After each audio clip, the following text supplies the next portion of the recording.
So in this outcome so far, we've worked with linear equations, lines, slope, rate of change, and all things related to that.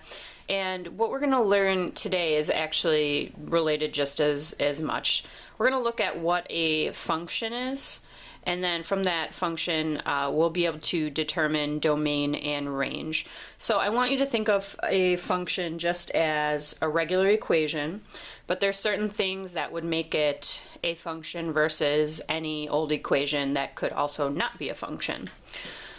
This word right here, relation, is going to come up a lot on some of the stuff that we're working with, and you don't have to know the definition necessarily, but you should know that when they're referring to a relation, they're referring to a set of ordered pairs.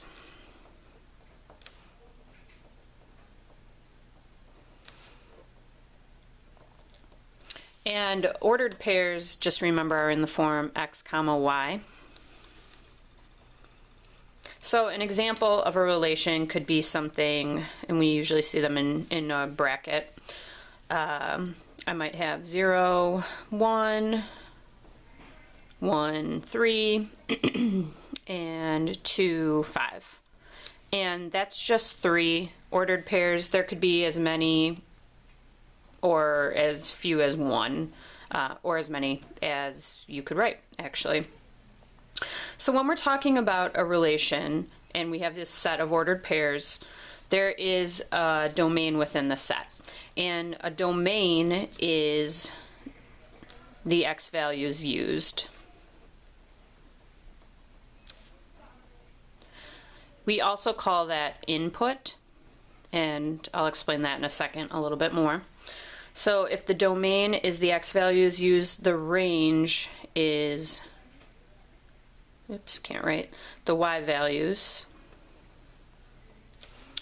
And we also call that output. So let me make a little more sense of that. We'll talk more about input and output tomorrow. Let's say I have the equation y equals 2x. So we know that that is in slope-intercept form. There just is no y-intercept. It would be 0. And we could see our rate of changes right here. So if I say that I'm going to input or plug in x equals 2, then my output from that would be, when I input 2, my output would be 4. So based on what I plug in, I get something that comes out. Okay? In the example that we wrote, let's pick out the domain. So remember, those are the x values, and from what I know about an ordered pair, my x values are the first number inside parentheses. So I can see that I have 0, 1, and 2 as my domain for this relation. And I typically would encourage you put them in numerical order from least to greatest. That is the best practice. And if possible, to do the same with the range. So domain is x values, range is going to be our y values. So I see that my y values are 1, 3, and 5. And again, when I put in 0 input, my output is 1. When I input 1, output's 3. Input 2, output's 5. We're going to come back to this idea of what is a function in a second. First, I want to talk about what you would need to qualify as a function. So in order to qualify, we must use each x value only one time. So I can't have repeats for my x's. And all that means is that for each input I plug into my equation, there should only be one output for each of those. The x value can only be to the first power.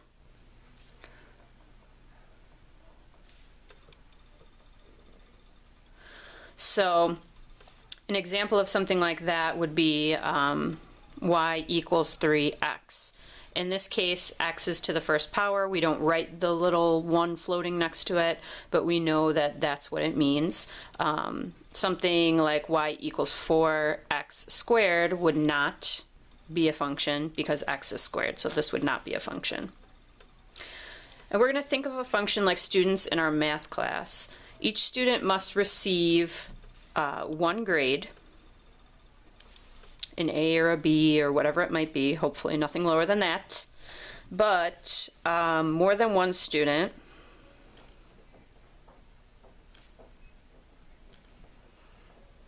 can receive the same grade.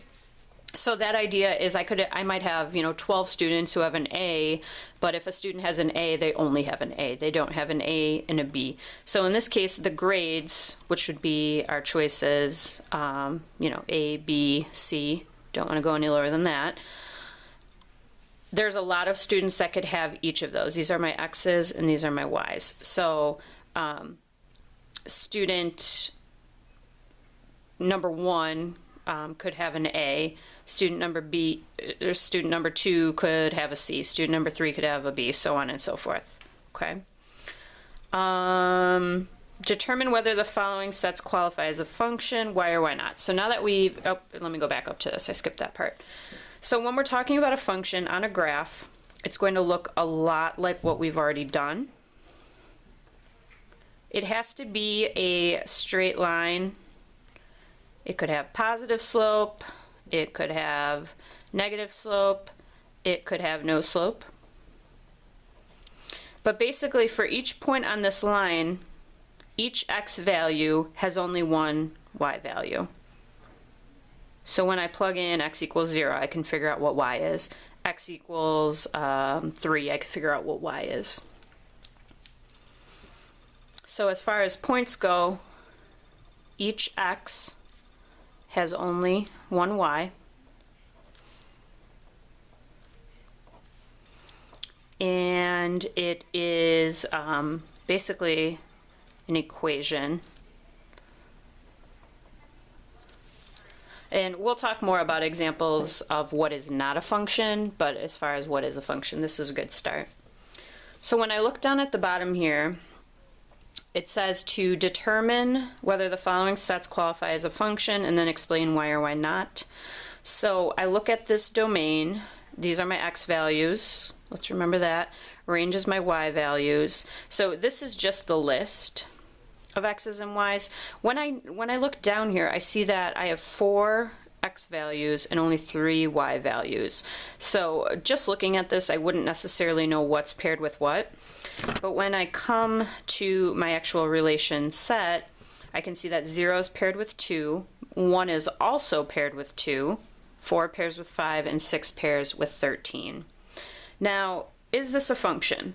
Well, back up here we said each x value is only used one time. Each x has only one y. There's no repeats for the x's. So when I look, I can see that none of my x's repeat. I do have a y that repeats, but there's nothing in my definition that says that y's cannot repeat. So in this case, yes, this would be a function because each x is paired with a y. So y, each x paired with a y.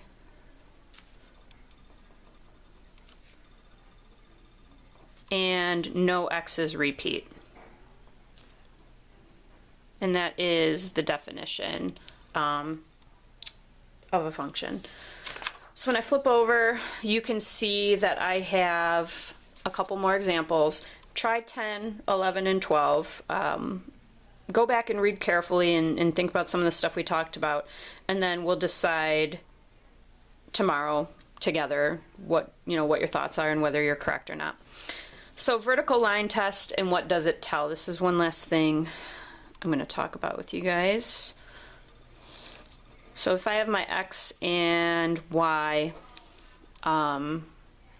coordinate plane, if I have a line like this, we do something called the vertical line test. So you take your pen or pencil and you go across the line that has been drawn in, not the x or y axis, and as you go across, your pen should only hit the line at one point. So here it's at a point, here it's at a point, here it's at a point as you bring it across. So if it passes that vertical line test, pencil, I'm using a pen, but pencil hits line at only one spot, that would be considered a function.